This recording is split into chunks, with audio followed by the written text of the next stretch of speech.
Бисмиллахиррахманиррахим.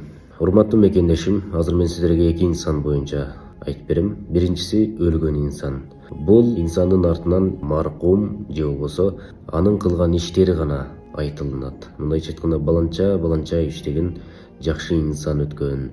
Анын артында мындай иштер калды деп андан бир элес же болбосо бир изи гана айтылынат. Ошол үчүн из калтыр деген сөз бекер айтылган эмес. Ал эми экинчиси бул тирик инсан. Ал да мына ушундай. Ошол өлгөндөн кийин кандай инсан болуп аталынам? Же болбосо мен өлгөндөн кийин кандай изим калды, кандай ишим калды, кандай амалым калды деп ошол таризде жашаган инсан. Бул тирүү. Ар бир эле инсан артынан жакшы бир из калтырам деп аракет кылып жашоосу зарыл. Бири-бирибиздин артыбыздан жакшы гана сөздөрдү айталы. Бири-бирибиздин көңүлүбүздү көтөрөлү. Бири-бирибизге жакшы гана нерселерди жөнөтөлү. Негатив, жаман нерселерди жөнөтпөйлү. Жалаң гана позитив, жалаң гана жакшы ой менен жашасак, оюбуз дагы, сөзүбүз дагы таза болот иншалла.